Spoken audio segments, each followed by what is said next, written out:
جیسے آپ لوگ ائمہ کو معصوم کہتے ہیں، یہ امام معصوم ہے، حالانکہ معصوم ہونا جو ہے یہ ایک نبی کی کوالٹی ہے.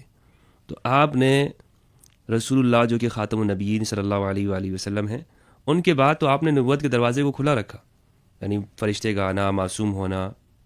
آپ نے تو 12 نبی مزید مان لیے رسول کے بعد. تو یہ حقیقت میں اصل میں شیعہ فکر میں اور جو دوسرے لوگ ہیں کہ جو نبوت کے اجراء اور تسلسل کو مانتے ہیں اس میں کوئی فرق نہیں ہے، یعنی یہ بالکل برابر کے لوگ ہیں. ایک یہ بھی یہ کہتے ہیں، یعنی اکثر ایک مولوی کو بھی کہتے ہوئے سنا کہ یہ ایک تو ان کے ہاں تسلسل ہے، ختم نبوت کے اوپر حملہ کیا ان لوگوں نے. اچھا، کہنے کو تو بہت کچھ کہتے ہیں، کہتے رہیں گے، اسے کوئی فرق نہیں پڑتا کہ یہ کیوں کہہ رہے ہیں. امامت ہمارے ہاں امامت ہے، نبوت نہیں ہے. امامت کا مطلب ختم نبوت ہے. نبوت امامت نہیں ہے، نبوت تو ہے، یعنی نبوت امامت نہیں ہے. نہیں، ختم مرسل کے بعد امامت ہے. امامت ہے، جزاک اللہ. جس کا مطلب یہ ہے کہ اب کوئی نبی نہیں ہے. نہیں ہے. بے شک. جی، نہ فقط امام علی یا باقی معصومین نبی نہیں ہے، کوئی نبی نہیں، اور کوئی نبی نہیں ہے. اس لیے نبوت کا سلسلہ ختم ہوا اور ایک الہی نظام اس کے بعد جو شروع ہوا وہ امامت کا ہے. یہ صرف ہمارے پاس ہے، تو صرف ہم ختم نبوت کے قائل ہیں. صرف آپ قائل ہیں. دیکھیں، ابھی ہم صرف اس میں آپ کے جواب دینے کے لیے کہہ رہے ہیں نا، یعنی صحیح طور پر یعنی امامت کے نظریے سے ختم نبوت ثابت نہیں ہوتی یا خلاف ختم نبوت ثابت ہوتی ہے. تو ہم کہتے ہیں ختم نبوت صرف ہمارے ہاں ثابت ہے، اس لیے کہ ایک نظام ختم ہوا ہے اور دوسرا نظام الہی نظام کی بات کر رہے ہیں، ہاں شروع ہوا ہے. یہ صرف ہم اس کے قائل ہیں، تو صرف ہم ختم نبوت کے قائل ہیں. آپ نبوت ختم کر کے آگے کیا نظام دیا آپ نے؟ آگے ہم نے دیا نا علماء. آپ نے پہلے خلافت کا نظام دیا، وہ خلافت پہنچی یزید تک. خلافت ہی پہنچی نا یزید تک، وہ الہی نظام تو نہ ہوا. نہیں، یزید کو تو ہم خلیفہ نہیں مانتے نا. وہ نظام جو چلا ہے، اہل سنت کے اوپر ایک الزام ہوا نا کہ ہم یزید کو بھی نہیں، خلافت کا سسٹم یزید تک پہنچا یا نہیں پہنچا؟ تو آج تک حکمرانوں تک پہنچا ہے، سب تک پہنچا ہے. وہاں ہم پہلے کی بات کر رہے ہیں نا، بعد میں جن تک پہنچا ان کو اگر اسی سلسلے سے چلائیں تو اور مشکل ہو جائے گی. تو وہ کوئی الہی نظام نہیں تھا، اور نہ ہی کسی اہل سنت کا یہ عقیدہ ہے. ہمارا یہ دعویٰ بھی نہیں کہ یہ الہی نظام، وہی کہہ رہے ہیں الہی نظام نہیں. تو الہی نظام نبوت کے بعد اگر نہیں ہے تو ختم نبوت کیسے ہو گیا؟ کوئی الہی نظام ہونا چاہیے. وہ الہی نظام امامت ہے. اس کا مطلب ہے کہ نبوت ختم ہو گئی. یہ اعلان ختم نبوت ہے جو امامت امیر المومنین اور امامت اہل بیت ہے. یہ ایک بات کہ آپ امام ماننے سے ختم نبوت ثابت نہیں ہوتی ہے.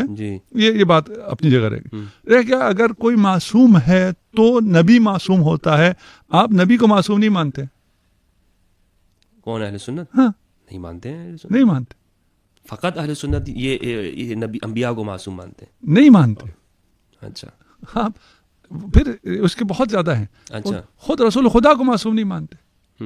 رسول خدا کے خطا کے قائل ہیں. کہ اجتہادی حوالے سے ہم یہ کہتے ہیں، جسے آدم کی توبہ قبول ہوئی تو اہل سنت کے ہمارے استاد محترم غلام رسول سعیدی صاحب نے بھی لکھا ہے سورہ توبہ کی جو جہاں پر ہے، اجتہادی خطا اور لغزشوں کو مانتے ہیں اہل سنت. وہی خطا معصیت کو نہیں مانتے. اجتہادی خطا ہوتی ہی نہیں ہے. کوئی چیز بلا ایسی ہے ہی نہیں. یہ تو کچھ صحابہ کو بچانے کے لیے ایجاد ہوئی ہے، بعد میں وہ انبیاء پہ بھی استعمال ہوئی ہے. اچھا، کیا مطلب ہے اجتہادی خطا؟ مطلب وہ کوشش یہ کر رہے تھے کہ صحیح رستہ نکل آئے، لیکن وہ اس میں پھر بعد میں اللہ سبحانہ وتعالیٰ کی طرف سے ایک غلط ہو گیا، تنبیہ ہو گئی. وہی غلطی کی انہوں نے، معصیت کی. معصیت اسی کو کہتے ہیں اور کسی کو کہتے ہیں. اب آپ بعض معصیتیں جو کہ تاریخ میں ثبت ہیں اور آپ ان کو معصیت کی نسبت نہیں دینا چاہتے، ان کو آپ کہتے ہیں اجتہادی خطا. اجتہادی خطا اگر رسول پیغمبر کر سکتا ہے تو اس کی رسالت سے اعتبار ختم ہو جاتا ہے، وہ معصوم نہیں رہتا ہے. اچھا، اگر ختمی مرتبت اجتہادی خطا کر سکتے ہیں، وہ یہ خطا کر سکتے ہیں، پتہ نہیں یہ جبرائیل ہے یا نہیں ہے نا. وہ نعوذ باللہ شیطان کو میں اپنے آگے نہیں چلاتا ہوں، مثالیں آپ اس کو چلا سکتے ہیں، ٹھیک ہے نا، اور یہ چلائی ہوئی بھی ہیں، اب میں ان کو تکرار بھی نہیں کرنا. اس صورت میں وہ نبی نہیں رہتا ہے. خطا اس سے ہوتی ہے، اجتہادی خطا ہوتی ہے. مجھ تک جو ٹیکس پہنچا، مجھ تک جو حکم پہنچا، مجھے کہاں سے پتا ہے کہ یہ اس میں اجتہادی خطا نہیں ہے؟ وہ قابل تقلید، قابل اطاعت نہیں رہتا ہے. ہمارا اور صرف ہمارا عقیدہ ہے نبی معصوم ہے. ہر حال میں معصوم ہے، اس سے کوئی خطا نہیں ہوتی، اس سے کوئی نسیان نہیں ہوتا ہے، اس پہ کوئی جادو نہیں ہوتا ہے، اسے کوئی شک نہیں ہوتا ہے، اسے کوئی شبہ نہیں ہوتا. یہ صرف تشیع کا عقیدہ ہے. اچھا، آپ انبیاء کے اوپر جادو کو بھی نہیں مانتے؟ نہیں مانتے، ممکن نہیں، شیعہ فکر میں نہیں ہے. نہیں ہے. تو ہمارے پاس تو روایات ہیں بخاری مسلم کے اندر کہ حضور پر وہ یہودی نے جادو کیا تھا جس سے آپ کے اوپر اس کا اثر بھی ظاہر ہوا.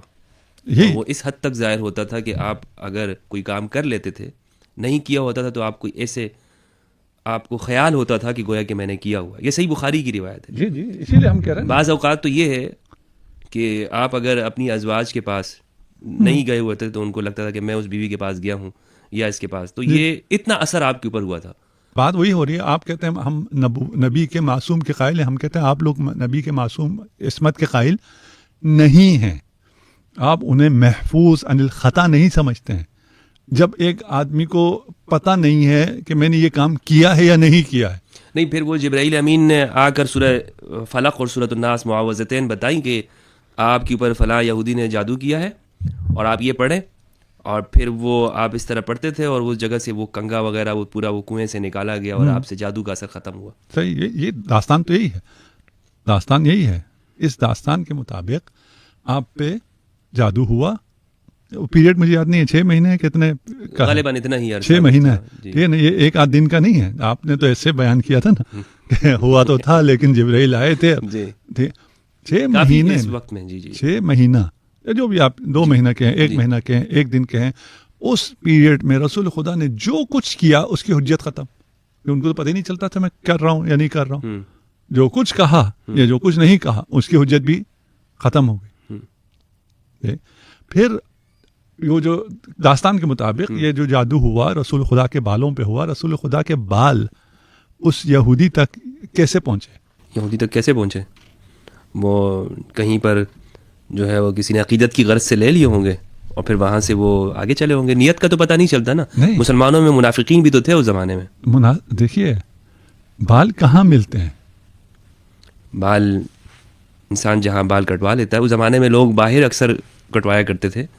نہیں، اس زمانے میں وہ باہر اس طرح بال کٹوانے کا سلسلہ تو نہیں تھا جس طرح آج کل شاپس ہیں اور آپ چلے گئے کہ نائی کے پاس اور آپ نے وہاں سے بال کٹوا لیے. یہ والا سلسلہ تو نہیں. ممکن ہو اس سے ماننے میں بھی اس زمانے میں نہیں تھا. اور آج آپ بھی نہیں جاتے، میں بھی نہیں جاتا ہوں. لوگ آتے ہیں اور وہ عقیدت سے آ کے بال کاٹ کے چلے جاتے ہیں. رسول کے زمانے میں آپ کو باہر جانا پڑتا تھا. یہ بال رسول کے گھر میں تھے. اس روایت کی راویہ کون ہے؟ ام المومنین حضرت عائشہ. حضرت عائشہ پہ بعد میں جادو ہوا. اچھا دیکھیں ابھی یہ حصہ کتنا سب کو پتا ہے کہ رسول پہ جادو ہوا ہے. یہ والا حصہ نہیں پتا کہ حضرت عائشہ پہ بھی جادو ہوا تھا. ہم کہتے ہیں کہ جب حضرت عائشہ پہ جادو ہوا اس وقت ان کو نہیں پتا چلا. ان کو لگا کہ مجھ پہ جادو نہیں ہوا، رسول پہ جادو ہوا ہے. انہوں نے یہ حدیث بیان کر دی. اچھا، یہ اسی زمانے کے واقعہ ہے؟ نہیں، یہ حدیث تو اس زمانے کا نہیں ہے نا. رسول کے دور میں تو یہ حدیث نہیں تھی نا. رسول کے بعد یہ حدیثیں بیان ہوئی ہیں، ریکارڈ ہوئی ہیں. وہ زمانے کا تو کوئی اس میں تعلق نہیں ہے. اس کہانی کے مطابق، اس داستان کے مطابق پہلے رسول خدا پہ جادو ہوا ہے. اس کے بعد جو روایات ہیں اس کے مطابق ام المومنین پہ بھی جادو ہو گیا. اچھا، جب ام المومنین پہ جادو ہوا وہاں تو یہ عصمت کی بات بھی کوئی نہیں ہے کہ وہ معصوم ہیں. جی تو انہیں وہ لگا جو نہیں ہوا تھا. رسول کو لگ سکتا تو ان کو کیوں نہیں لگ سکتا؟ اس جادو کے اثر میں ان کو لگا کہ رسول پہ اچھا جادو ہوا تھا. یہ اگر ہم کہہ دیں تو لوگ سیخپا ہو جائیں گے. آپ ام المومنین کو نسبت دے رہے ہیں کہ جو نہیں ہوا ان کو لگا ہے وہ ہوا ہے. لیکن یہ غیرت رسول کی نسبت نہیں ہے. واہ واہ، اچھا اچھا اچھا اچھا اچھا. یعنی اگر کوئی شخص یہ کہتا ہے کہ سرکار دو عالم سرکار ختمی مرتبہ صلی اللہ علیہ وآلہ وسلم کے اوپر جادو ہوا، انہیں اس روایت کی روشنی میں ہی کہتا ہے بخاری مسلم کی، اور آپ کو ایسا لگتا تھا کأنما یخیل الیہ، آپ کو یہ خیال ہو جاتا تھا کہ میں نے یہ کام کیا ہے یا نہیں کیا. میں نے یہ کام کیا جبکہ نہیں کیا ہوتا. اور اگر یہی بات ہم اس جگہ پر ام المومنین حضرت عائشہ رضی اللہ عنہ کو رکھیں تو ہم وہاں پر غصہ ہو جائیں گے، اور یہاں پر ہم نہیں، مزے سے مولوی صاحب بھی بیان کر رہے ہیں اس کو ممبر پر اور کہہ رہے ہیں کہ بھائی دیکھیں حضور پر بھی جادو ہوا، لیکن اگر اسی مولوی سے یہ کہہ دیں کہ آپ یہ بیان کر دو کہ عائشہ پر جادو، وہ قبول نہیں کرے گا. اچھا یہ تو قبول کرنا پڑتا ہے، تو تاریخ میں موجود ہے، روایت میں موجود ہے کہ جادو تو ہوا تھا، لیکن اس جادو کے نتیجے میں یہ ہوا تھا کہ جو رسول کو نہیں ہوا وہ انہیں لگا کہ ہو گیا. جی جی جی. تو پھر توہین ہو جائے گی. بھائی رسول کی توہین نہیں ہو رہی. تو دیکھیں صرف میں نے ایک آدھ مثال پیش کی. یعنی ایک فکر ہے آپ کے نزدیک کہ جو رسول کو وہ درجہ اور مقام نہیں دیتے کہ جو صحابہ کو دیتے ہیں. دیکھیے صرف تشیع کے ہاں رسول معصوم علی الاطلاق ہیں. اس کو اردو میں ذرا واضح کر دیجیے، معصوم علی الاطلاق کا یعنی ہر جہت سے معصوم ہے. ہر جہت مطلب اپنی زندگی، ہاں یعنی ان پہ جادو نہیں ہوگا، معصوم ہے، یعنی وہ جادو کی وجہ سے بھی کوئی خطا بیان نہیں کریں گے. اچھا. وہ کوئی اجتہادی غلطی بھی نہیں کریں گے. وہ غصے میں بھی کبھی کوئی غلط بات نہیں کریں گے. گالی نہیں دیں گے. گالی نہیں، یعنی بات غلط کریں، ضروری نہیں غصہ میں وہ ہو. دیکھیے کبھی محبت کی وجہ سے بھی کسی کو ترجیح نہیں دیں گے. کبھی ایسے بھی نہیں ہو سکتا کہ آپ کسی کو وہ لفظ استعمال کریں کہ جو عام معاشرے میں استعمال ہوتا ہے. دیکھیے بہت سے ایسے نفرت کا اظہار کیا رسول نے جس کی بنیاد پر پھر ان لوگوں سے نفرت کرنی چاہیے تھی. اچھا. اور یہ کہا جاتا ہے رسول غصے میں تھے. غصے میں تھے کیا مطلب ہے؟ یعنی پھر اس وقت یہ بات ایک عام آدمی، دیکھیں میں ہوں، آپ ہیں، ہم کبھی غصے میں آ جاتے ہیں، کسی کو کہہ دیتے ہیں، اور آج پتہ نہیں آصف کا نام زیادہ ذہن میں آ رہا ہے، یہ غصے میں نہ ہو کہیں ہم نے زیادہ ٹائم ان کو بٹھا دیا ہے. ہاں تو ان کو میں کچھ کہہ دیتا ہوں، یہ ناراض ہو جائیں تو آپ بعد میں کہیں گے یار وہ غصے میں تھا نا، ویسے تو تم سے بہت پیار کرتا ہے. میرے بارے میں تو کہا جا سکتا ہے، نبی کے بارے میں نہیں کہا جا سکتا، جبکہ آپ کہتے ہیں. جن کو نبی نے نکالا ان کو جب واپس لائے تو کیا کہا؟ اس لیے نا کہ اہل سنت بشر مانتے ہیں نا، ان کو ہم بھی بشر مانتے ہیں، فرشتہ نہیں مانتے انبیاء کو. ہم معصوم لوگ مانتے ہیں. معاملہ وہ والا کرتے ہیں جو فرشتوں کا ہے یا دوسرا. فرشتے ختمی مرتبت کے میں کیا کہوں عبد بھی نہیں ہیں. آپ فرشتے کو پتہ نہیں کہاں رکھ رہے ہیں. نہیں معصوم تو انبیاء بھی ہیں، نہیں لیکن بشر بھی ہے ساتھ میں. آپ کہتے ہیں کہ آپ فرشتہ بناتے ہیں، میں کہتا ہوں فرشتہ کیا ہوتا ہے ختمی مرتبت کے سامنے؟ فرشتہ ختمی مرتبت کا غلام ہوتا ہے. آپ کہتے ہیں ختمی مرتبت کو فرشتہ بناتے. فرشتہ محمد نہیں بن سکتا ہے.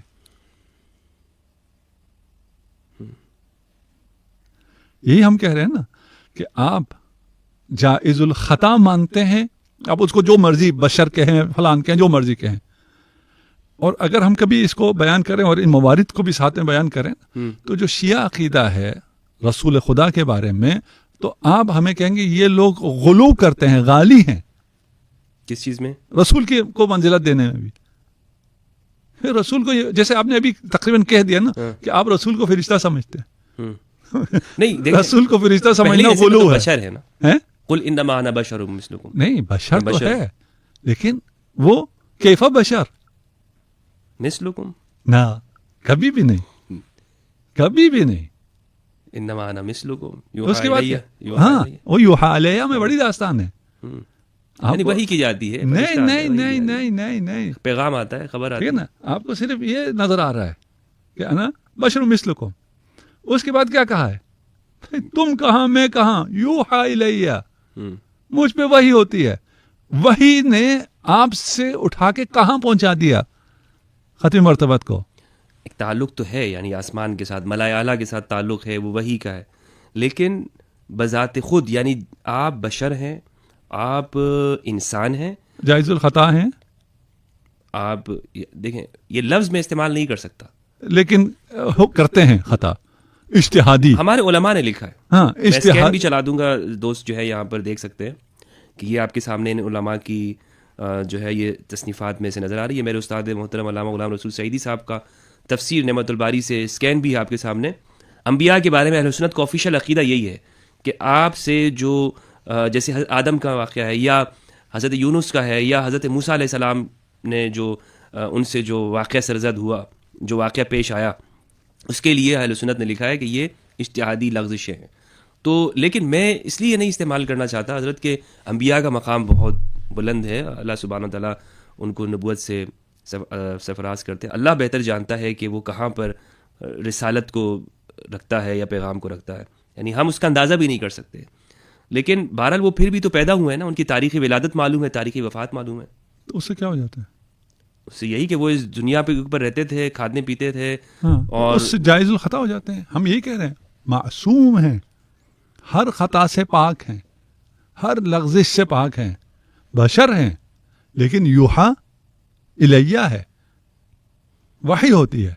اس وحی کی وجہ سے وہ قاب قوسین اور ادنا کی منزل پر ہے, جہاں تک جبرائیل فرشتہ کیا ہوتا ہے, جبرائیل سید الملائکہ کی بھی پہنچ نہیں ہے وہاں. اور ادھر بھی کیا ہوا تھا, قاب قوسین, اور اس کے بعد کیا ہوا تھا, وہ آخری منزل میں کیا ہوا جب فرشتہ رہ گیا, رسول خدا آگے چلے گئے. کیونکہ قرآن میں تو یہ نہیں ہے, یہ ہے کیوں نہیں ہے, قریب آنا ثم دنا فتدلی. ہاں پھر قاب قوسین اوحا الی عبدہ ما اوحا. ہاں دیکھیں, جب وہ ساری منزلیں ختم ہو گئی نا, آگے پہنچ گئی, پھر کیا منزل آئی, اوحا الی عبدہ ما اوحا. وہ انا بشر مثلکم میں بھی یہی وحی والی بات ہے. اور وہ جو معراج کی انتہا ہے وہ بھی وحی ہے. تم کیا جانو پھر کیا ہوا ہے, وحی یعنی معمولی نہیں ہے کہ آپ کے میں اور یہ دونوں, ہم دونوں بشر ہیں, بس اس پہ صرف وحی ہوتی ہے. نہیں بھائی, تو ہماری بات پتہ نہیں اصل کہاں سے یہ شروع ہوئی تھی نا آپ کی بات, کہ کیونکہ امامت ان کو آپ معصوم مانتے ہیں تو نبی ہوتے ہیں, کیونکہ نبی معصوم ہوتے ہیں. آپ کا عقیدہ ہے ہی نہیں نبی معصوم ہوتے ہیں, یہ تو آپ تکلف فرماتے ہیں. اچھا ابھی آپ نے کہا نا کہ یہ میں لکھا ہوا دکھا دوں گا, پتہ نہیں آپ نے وہ جب لگائیں گے, وہ جب لوگ پڑھیں گے تو تکلف فرماتے ہیں نا, یہ معصوم تو ہیں لیکن یہ غلطی بھی کرتے ہیں, وہ خطا بھی ہوتا ہے. اس خطا کو ہم اجتہادی کہیں گے, اس کو ہم لغزش کہیں گے, اس کو ہم غصہ کہیں گے, اس کو ہم جادو کہیں گے, اس کو فلان کہیں گے. کیا رہ گیا؟ کچھ بھی نہیں. بہت بہت شکریہ حضرت, کافی وقت ہوا ہے, اور یہ ہماری نشست جو ہے میں چاہتا ہوں کہ ہم یہیں پر اس کو آپ کی اجازت سے اس کو اختتام تک پہنچا دیں. سلامت. اور ناظرین نے بھی امید کرتا ہوں کہ اس حوالے سے کافی ان کو اس باتوں سے وہ محظوظ ہوئے ہوں گے انشاءاللہ. اور اگر کوئی سوال ہو تو کمنٹ میں آپ لکھیے گا دوستو انشاءاللہ. اور امید یہ کرتا ہوں کہ آپ جس طرح سے اس کو ایک سراہتے ہیں اور پذیرائی ملتی ہے, انشاءاللہ یہ سلسلہ اس کو مزید آپ لوگوں کی محبتیں بھی ملیں گی, اور آپ اس کو دیکھیں گے بھی اور دوسروں تک پہنچائیں گے. کیونکہ مقصد یہ ہے کہ ہم نفرتوں کا خاتمہ کریں. ممکن ہے کہ آپ کو مجھ سے اختلاف ہو سکتا ہے, علامہ صاحب سے اختلاف ہو سکتا ہے, لیکن اس وطن سے تو ہمیں کوئی اختلاف نہیں ہے, کہ جس کے لیے ہم یہ چاہتے ہیں کہ یہ وطن پیارا ہو, اور یہاں پر ہم ایک دوسرے سے اختلاف رکھتے ہوئے سنی شیعہ جو بھی ہیں, جتنے بھی مسالک اور مذاہب کے لوگ ہیں, ایک دوسرے کی رائے کا احترام کریں, کہ ہمیں یہ کسی کو کافر قرار نہ دیں, اور یہ احترام رکھیں کہ ٹھیک ہے آپ کی رائے ہے, لیکن میری رائے یہ ہے, اور میں چاہتا ہوں کہ آپ سے میں اختلاف رکھوں. بہت شکریہ دوستو, اپنا اور اپنے پیاروں کا خیال رکھیے گا. مجھے اجازت دیجیے. پاکستان زندہ باد, سنی شیعہ سب مسلمان ہیں, اور اسلام پائندہ باد.